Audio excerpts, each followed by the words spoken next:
കൊടുങ്കാറ്റിനെ ശാന്തമാക്കുന്നു. എല്ലാവരും ഉറക്കം പിടിച്ചിരിക്കുന്ന സമയത്ത് എൻ്റെ സന്തോഷത്തെപ്പറ്റി ഞാൻ നിങ്ങളോട് പറയുകയാണ്. ഇന്നത്തെ സുവിശേഷം ഞാൻ കണ്ടു. രാവിലെ ഞാനത് വായിച്ചപ്പോൾ ഞാൻ എന്നോട് തന്നെ പറഞ്ഞു, ഇത് സുവിശേഷത്തിലെ ഒരു സംഭവമാണ്. ഞാനിതൊരിക്കലും കാണുകയില്ല. എന്തുകൊണ്ടെന്നാൽ ഒരു ദർശനത്തിന് പറ്റിയ ഒന്നല്ല ഇത്. എങ്കിലും അതേപ്പറ്റി ഞാൻ ചിന്തിക്കാതിരുന്നപ്പോൾ എന്നിൽ സന്തോഷം നിറയ്ക്കുവാനായി അത് വന്നു. ഞാൻ കണ്ട കാഴ്ച ഇതാണ്. 5-6 പേർക്ക് സുഖമായി സഞ്ചരിക്കാവുന്ന ഒരു ഇടത്തരം മത്സ്യബന്ധന ബോട്ട് അഗാധ നീലിമ കലർന്ന മനോഹരമായ ഗനേസറത്ത് കായലിലൂടെ സഞ്ചരിച്ചു കൊണ്ടിരിക്കുന്നു. ഈശോ അതിൻ്റെ അമരത്തിരുന്ന് ഉറങ്ങുകയാണ്.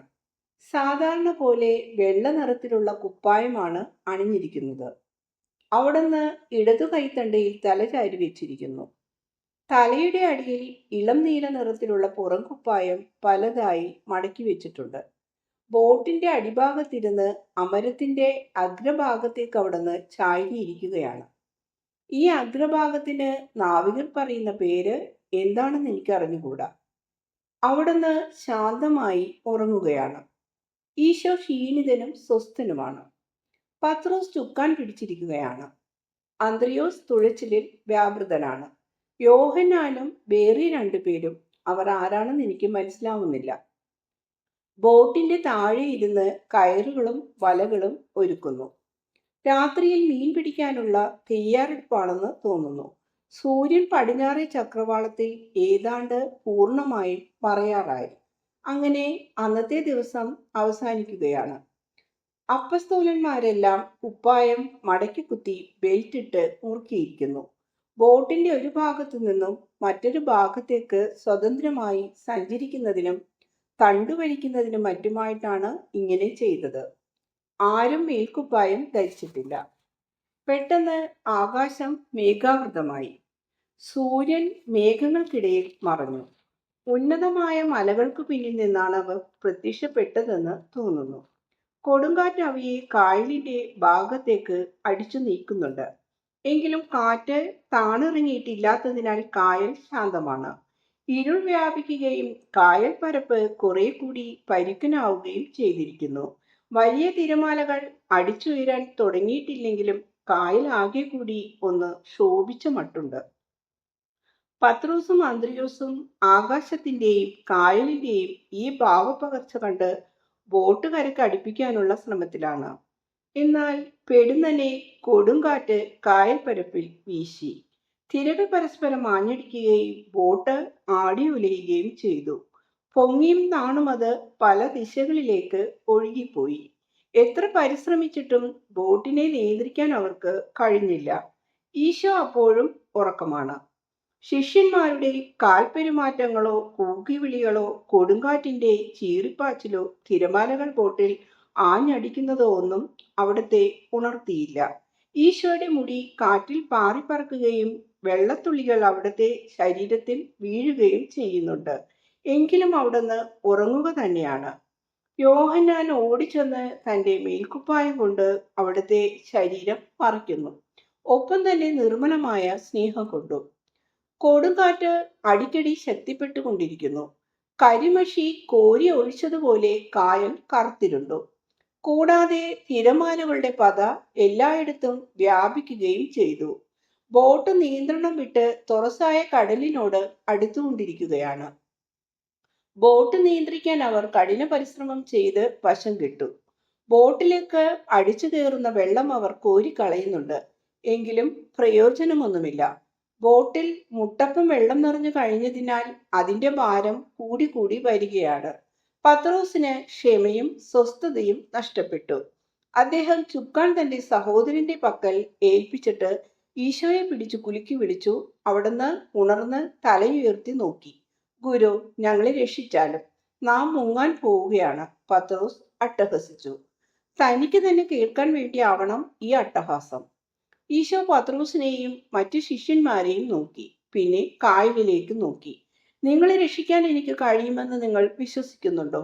ഗുരു, ഉടനെ വേണം, പത്രോസ് വീണ്ടും അട്ടഹസിച്ചു. ഈ സമയത്ത് ശരിക്കും മല പോലെ ഒരു തിര കായൽ മധ്യത്തിൽ നിന്നും ആ ചെറിയ ബോട്ടിന് നേരെ വരികയായിരുന്നു. അത് അത്രക്ക് ഉന്നതവും ഭീകരവുമായൊരു ജലപ്രവാഹമാണ്. അത് കണ്ടിട്ട് മരണം തീർച്ചപ്പെട്ട പോലെ ശിഷ്യന്മാർ പരിഭ്രമിച്ച് മുട്ടുമേൽ നിന്ന് അങ്ങിങ്ങ് മുറുകെ പിടിച്ചു. ഈശോ എഴുന്നേറ്റു അവിടുന്ന് അമരത്തട്ടിൽ കയറി നിന്നു. ഭീകരമായ കൊടുങ്കാറ്റിനെതിരെ ഒരു ക്ഷുദ്രരൂപം.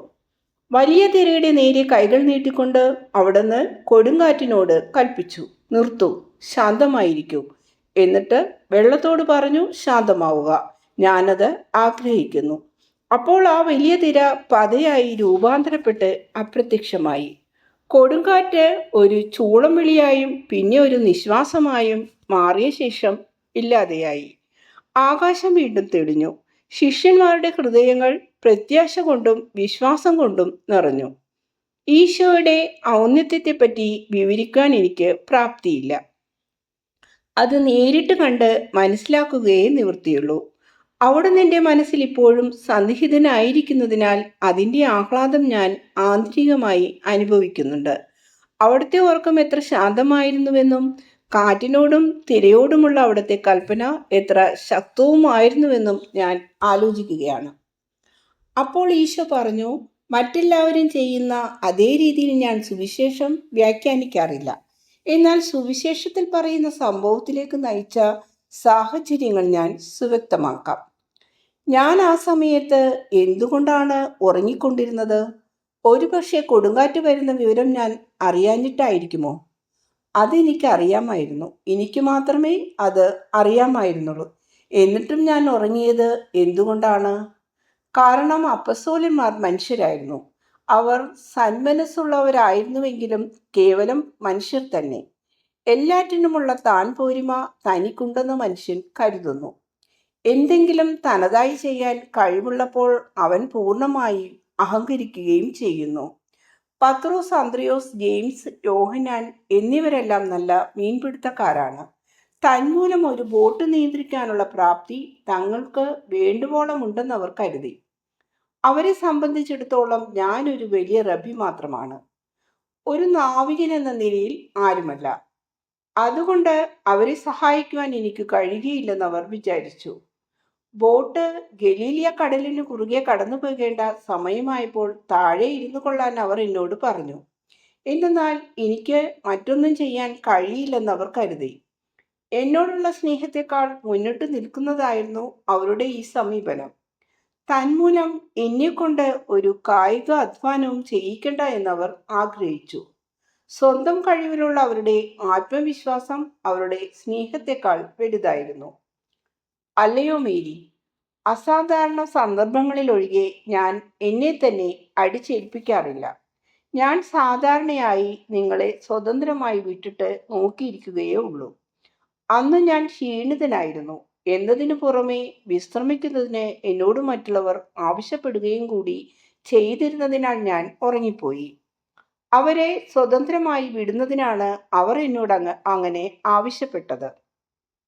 അവർ നല്ല മിടുക്കന്മാർ തന്നെ. ഞാൻ നല്ല ഉറക്കത്തിലായി.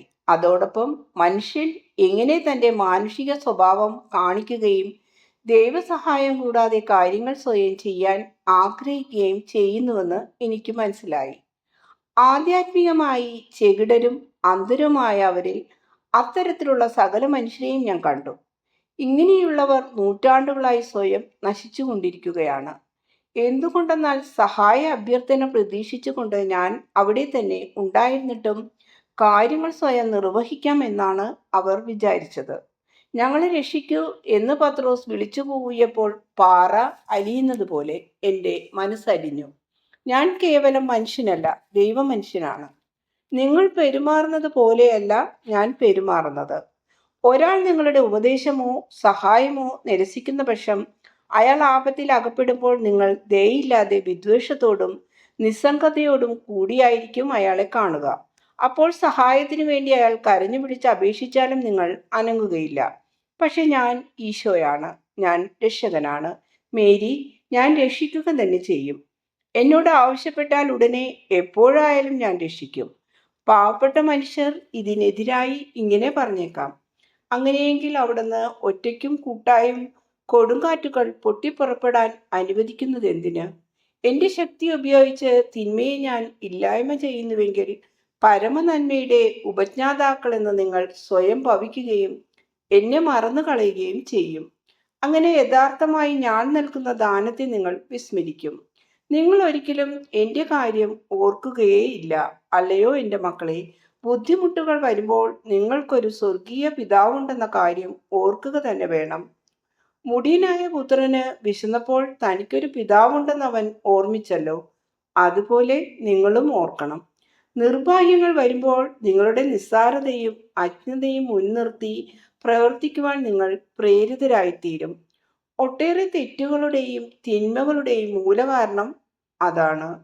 ഒട്ടേറെ ദുഃഖവും വിലാപവും പാപങ്ങളും അങ്ങനെയാണ് ഉണ്ടാവുന്നത്. നിങ്ങൾ സ്വയം അടിച്ചേൽപ്പിക്കുന്ന ശിക്ഷകളുടെ കാരണവും ഇതുതന്നെ. എൻ്റെ അസ്തിത്വത്തിൻ്റെയും ശക്തിയുടെയും നന്മയുടെയും പ്രസക്തി ഇവിടെയാണ്. ഇന്നത്തെ സുവിശേഷം നിങ്ങളെ പഠിപ്പിക്കുന്നത് ഇതാണ്. എൻ്റെ മക്കളെ, ഇത് നിങ്ങളുടെ സമകാലീന സുവിശേഷമാണ്. എന്നെ വിളിക്കൂ, നിങ്ങൾ എന്നെ സ്നേഹിക്കുന്നില്ല എന്ന് കാണുമ്പോൾ ഉണ്ടാവുന്ന കഠിനമായ മനോവേദന ഉള്ളപ്പോൾ ഒഴികെ ഒരവസരത്തിലും ഈശോ ഉറങ്ങുകയില്ല. എന്നെ വിളിക്കൂ, ഞാൻ വരാം.